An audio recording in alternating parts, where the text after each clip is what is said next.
Buongiorno tutti. That's all my Italian. So, except for grazie in the end. So, I wish you a very warm welcome here in Florence. And I have to say, I'm truly amazed to see so many people here. So we have over 300 registered visitors for the next 2 days. And I was in Beijing last month, and we had a similar event there. And there were over 1,000 people, and I thought, wow, that's a lot of people. And now here it's 300. And you might think, well, it's only a third. But hey, think about it. China is 30 times bigger than Italy, so there would have to be something like 9,000 people there to match what we have here. So it's truly amazing, and I would like to say thank you for the guys from Devila organizing such an amazing event, to Giovanni, Lorenzo, and the others from Devila. So it's truly a big job, and I would like to give you a big hand for that. So thank you very much, guys. And then, of course, also thanks to our other sponsor, Digia, who also helped to make this a great event. And I will talk about the Qt project. What is that? I will talk a bit about the roadmap of Qt 4.8 and Qt 5. And yeah, that will pretty much cover the 30 minutes I got. So the first and the big great news now is Qt project is live for 3 months. So what is Qt project? Some of you know, some probably not. So Qt is now a community-based project. So it's not owned by Nokia anymore. It's owned basically by everyone. That sounds a bit socialist, but it is not. It's definitely not. So it's a community-based open source project, like you know from Linux, you know from WebKit. Everyone can contribute, and everyone is really welcome to contribute to it. You can even take over parts of Qt, control it, drive it in the direction you want. So that's quite a big change to how we did it before. So we don't own it anymore. It's up to all of you to make something great out of Qt. What are the values of Qt project? So the first one, it's fairness. So it means it doesn't matter who you are, whether you're Italian, Chinese, German, black, white, green, or whatever. It matters what you do. It doesn't matter whom you work for, whether it's a huge company or a small company or you're just an individual. It matters what you do. And that's the important thing. So you might now think, well, all people are equal in Qt project. Well, not quite. You know that all people are equal, but some are more equal. It's about meritocracy. So if you do more in Qt project, then you have more influence. And you only get more influence really by doing more. So you have to sweat a bit, and if you sweat more, then you can get more out of Qt. You have more control over it. The third value would be transparency. So we don't hide anything. Well, we have never hidden our source code anyway. But now it's not only the source code which is open, it's also all the bug tracking, the code reviews, the documentation, the roadmap. It's all out in the open. So there is no hidden roadmap anymore from Nokia. It's all out there. You can check it, you can find it, and you can influence it the way you want. So it's completely transparent. And the last value, it's inclusive. We welcome contributions from everyone. We welcome small, tiny contributions, say like fixing a typo in the documentation. That's similarly welcome as a big code contribution. So everything is welcome, and it's, well, adding some documentation is as valuable as fixing a bug or so. So that's the values of the Qt project. What are the benefits of the Qt project? So let's start in the upper left corner. It's increased stability. So, well, there are a lot more people now looking on Qt code. It's not just the guys, 200 or so guys at Nokia that do that. It's a lot more people who look at Qt code. So you can be sure they find a lot more bugs we have never thought about that they are in our code. We also, what we formally did internally, we published that now. We have a continuous integration framework, which regularly runs all the auto tests we have and makes sure that there are no regressions. And that's now also publicly available. So it took us quite some time to get that into a shape which everyone can use. We will see richer releases because we'll get contributions from everyone. And it was just one day after the Qt project went live that we had a contribution about DirectFB on Qt 5. So just one day, and we got such a big contribution. Obviously, someone was betting on that already. There's increased visibility to the future of Qt. Well, it's all in the open, so you can see where things are heading. You can influence these things.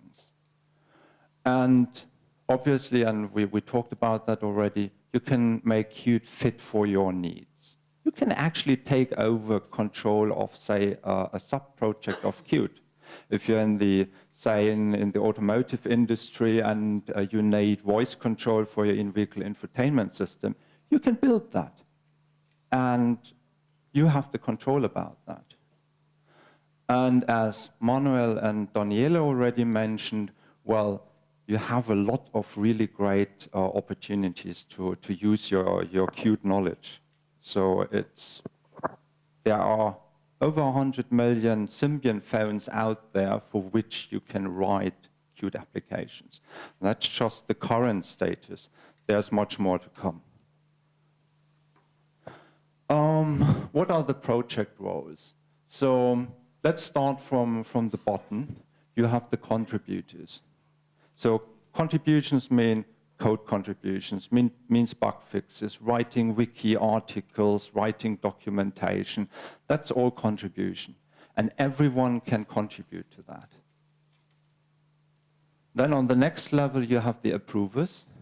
And that's guys who have a bit more Qt experience. So that's, well, often guys coming from Nokia. There are a lot of people outside Nokia already working as approvers. And they have a look at what the contributors do and say, yeah, okay, fine or not fine. And they make sure that the contributions fit into the strategy of Qt project. And then on top of that, you have a couple of maintainers. And the maintainers have responsibility for a part of Qt, like say Qt core or Qt declarative, Qt GUI, and so on. So it's a bigger part, and they have to make sure that things are moving in the right direction. And they also have to make sure that their part of Qt is always in a beta releasable state.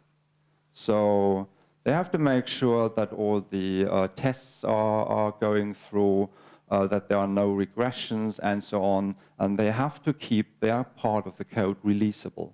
So it's just a couple of, say, 2 or 3 weeks, and you could actually do a release. And on the very top, there is the one chief maintainer, and that is Lars Knoll at the moment, who is working for the Qt team in Nokia. And he's the guy, if the other guys can't agree what to do, he's the guy to put down his foot and say, okay, we do it this way. And he has a lot of, so he is the chief architect of Qt, and I think he's working for Trolltech Nokia in the Qt team for over 10 years by now. So, some numbers. Well, it's just, I have the numbers from end of last year, so it was just 2 months. And in these 2 months, since launching Qt project, we had more than 500 external people signing up for accounts on the Qt project. We had over 280 external contributions, so code contributions, substantial stuff. And there is well, there are a lot of people already, a lot of individual people and a lot of companies already contributing. So you again see Digia, KDAB is another Qt partner, Accenture, the KDE team, and some others. And actually on our side, we have dedicated 5 senior software engineers who just work on Qt project. They don't work on anything else. They just make sure that Qt project is running seamlessly. So one of the questions I get regularly is, what is the future of Qt? I think Manuel and Daniele made clear already, yes, there is a good future.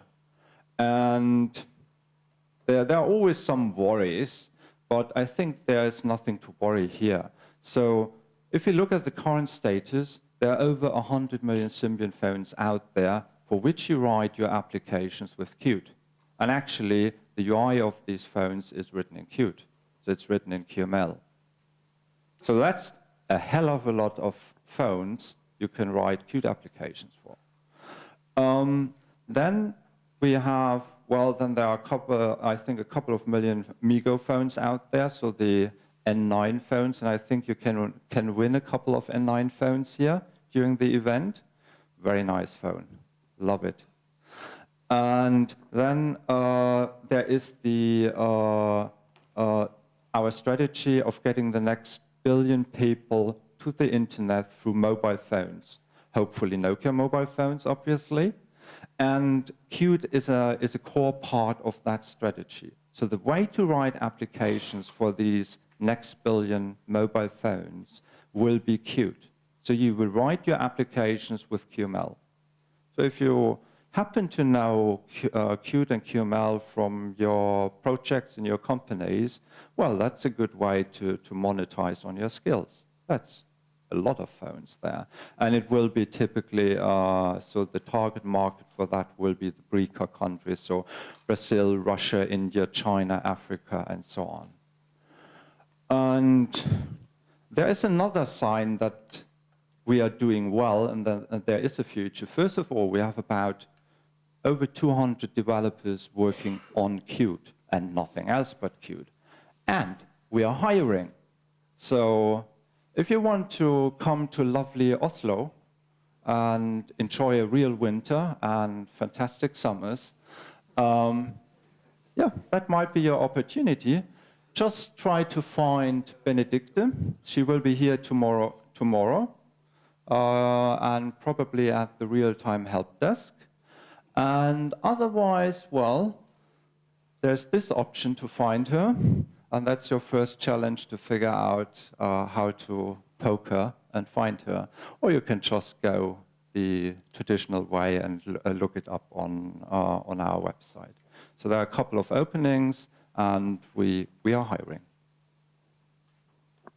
So there must be a future. Good. I said I will tell you a bit about the roadmap. So Qt 4.8 was released in mid-December and brought a couple of improvements over Qt 4.7. So there were a couple of new features in Qt Quick or QML. So it's one was the pinch area, for example. So it understands, QML understands multi-touch gestures now. Other things was a virtual keyboard, which you know from touchscreen-based phones, and a couple of other interesting features. There were a lot of performance improvements. One of the most important ones is it supports threaded OpenGL. So you can now offload your heavy graphics tasks into a separate thread. And that is immediately interesting, for example, if you think of a buffer swap. You typically build up the next frame in your back buffer and then swap it against the front buffer. And that's now done in a separate thread. Before it was done in the main thread. That means it could have blocked your UI and made your UI unresponsive. And that's now fixed. And another big improvement was on the performance of file systems, especially on Windows and Symbian, but also on Linux. Then there are a lot of new HTML5 features, something like, well, a canvas element where you can freely draw things on it, like stock market courses or so. All kinds of application cache, web SQL, threaded HTTP, and so on. A lot more. I can't remember them all. And the fourth point is we made it easier to port Qt to new platforms, and the main tool or to do that in Qt is called a Qt Platform Abstraction, or Lighthouse. So the code name was Lighthouse. So it's now much easier to port Qt to, say, a platform like iOS, Android, real-time operating systems, and so on. So a bit more about Qt 5. The goals of Qt 5 are we want to build or it's aiming at all platforms. So it's aiming at desktops, mobiles, and embedded. So we don't want it to be just something for mobile phones. We really want it to be something for all users, for all developers. Then the second thing is you should be able to write state-of-the-art user interfaces. So you remember maybe something like 5 years ago, 2007, June. Do you remember what happened there? The iPhone. And it changed the world how user interfaces are written, completely. And now it's not just that people want this user experience on their phones. They want it on TVs, in-vehicle infotainment systems, video conferencing systems, even on washing machines. They want it everywhere. So you can't get around it, and we want to give you the tools to write such great user experiences. Then we noticed that we have to make Qt a bit more modular because, well, for example, why is Qt GUI, the Qt GUI library, 10 megabytes?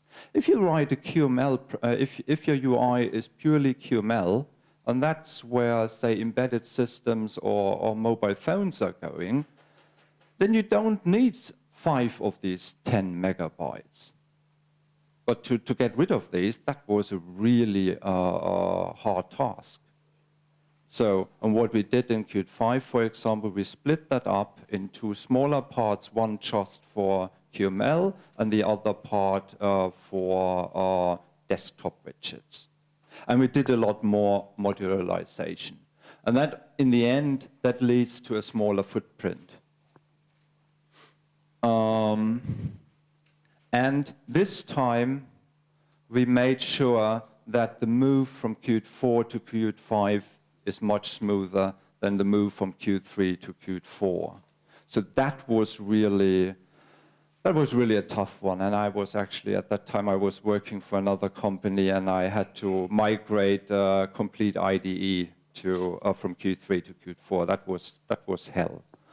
And we did some, we ported some things already ourselves, like Qt Designer or our Qt Media Hub demonstrator, and that was a fairly smooth experience. So it was something for the Qt Media, which is a complete media center, was a matter of half a day.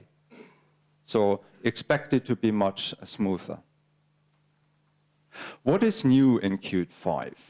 Well, it's Qt Quick 2, which with a lot of really cool new features. So it's, I would say, 99% compatible with Qt Quick 1.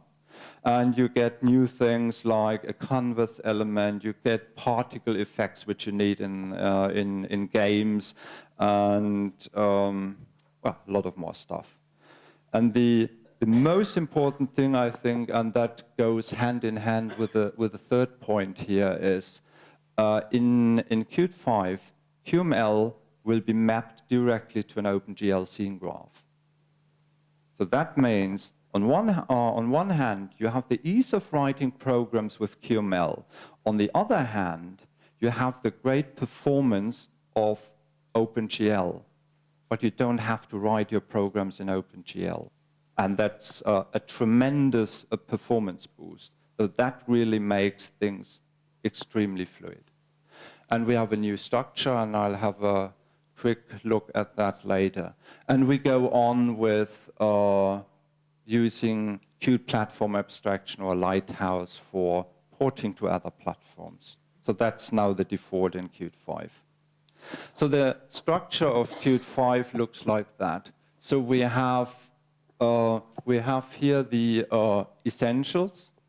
So in this module, you have the libraries like Qt Core, parts of Qt GUI, Qt Declarative, OpenGL, and so on. So it's the libraries most developers will need for most of their tasks. That goes in Qt Essentials, and they have to run on all platforms.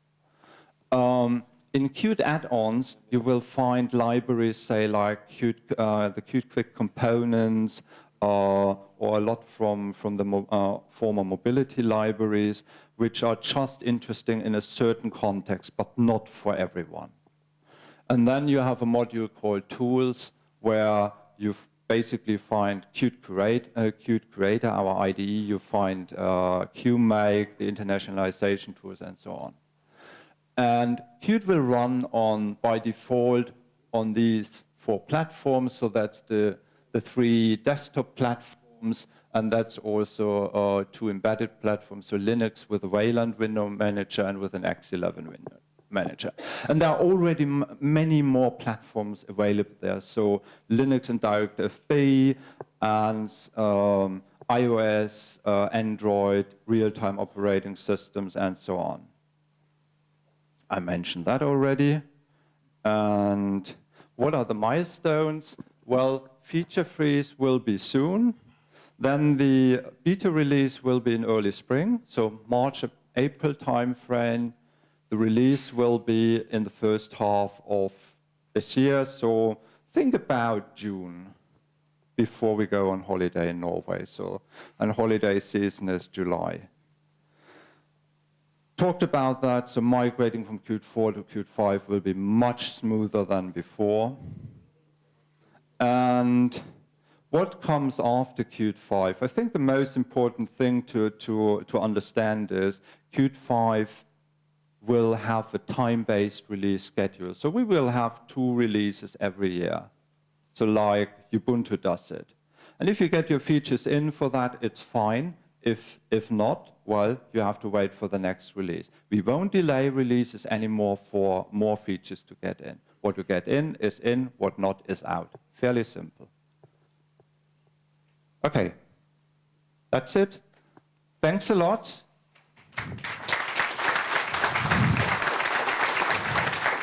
And we have five minutes for questions.